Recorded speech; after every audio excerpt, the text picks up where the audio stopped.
Okay, so getting started with the D90. You just bought yourself a D90 and now what do? Obviously, you probably know how to get into the video mode. If you don't, I'll show you, and I'll show you the next important steps that you need to follow. The first thing that you're going to need is a fast and fairly large SDHC card. I actually have some PNY SDHC cards, and these are class 4 cards. I never have any problems with drop frames, and they're actually relatively cheap, and they've worked well. I reuse them over and over and over again. Haven't run into a problem yet. So the first thing that you do when you have your D90, we've got the default stock lens on the camera. Basically press live view to go into the live view mode, and the OK button to actually record footage.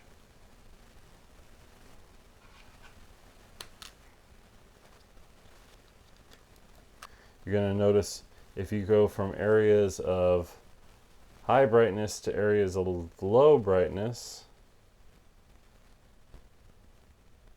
the screen will go, well, the brightness of the picture will change, and there's a way that we can fix that. So the first thing that you want to do in the menu of the D90 is actually change that setting, and it's really easy to do. All you have to do is go into the menu,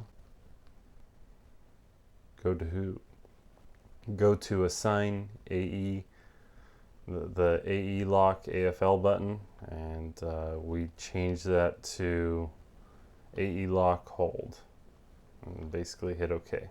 So what that'll do is when you're in the live view mode and you have your camera on something, you can actually push that lock button and it will lock the exposure. This is very, very, very important.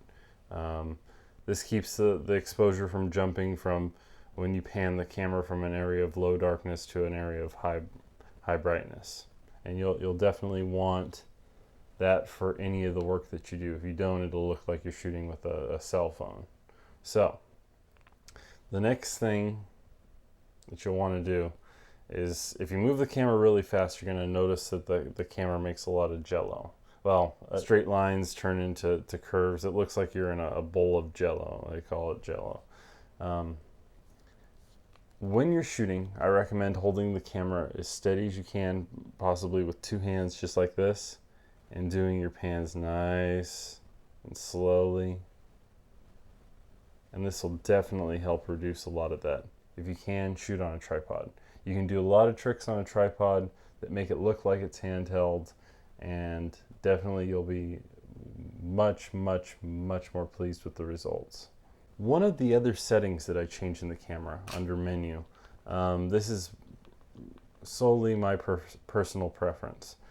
If you go to the color settings, I like to actually turn the sharpening all the way down to nothing.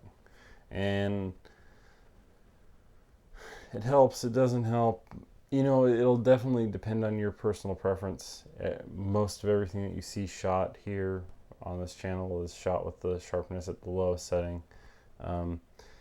I do this because there's definitely some problems with the way that the information is read from the sensor and the way that it's recorded. There's line skipping between there. So because it's line skipped off that, I try to reduce as much of that sharpness as possible before recording the picture. So I've done it both ways. It'll definitely be something you want to experiment with to see what you like the most. Two of the other things that you'll need are a set of ND filters and a polarizer. This will help you control the light when you're shooting outside.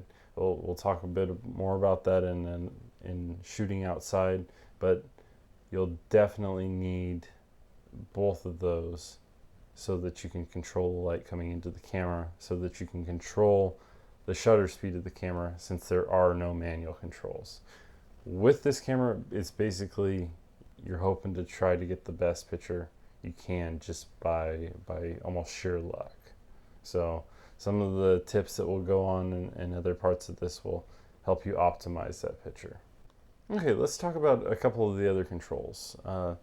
There is no manual mode, but there are adjustments, and these come in handy at different times. So if we lock the picture down by pushing the AE lock picture, we can hold down the play button and move this exposure adjustment on the right hand side to actually adjust the brightness and fine tune the brightness of the scene. Additionally, you can also hold down this button at the top and you can adjust the auto exposure value of the camera. So basically, going by the metering of the camera, it will allow you to set it to underexpose or automatically overexpose, and it'll use that as long as the AE lock is off. So it'll use that to actually help you expose the camera correctly. I use that all the time depending on the situation. We'll go over that a little bit more in some of the other tutorials, but that'll be something that you use quite often. One of the last important things to take note of is that when you're in the live view mode, the sensor of the camera does heat up fairly quickly. You can shoot 5-minute clips at a time, but if you continually use the camera and with live view on, it will overheat, and if the sensor does overheat, you'll need to turn it off for about 30 minutes before you can use it again. So that's a definite downfall, and it's something to take note of if you're shooting videos with the camera.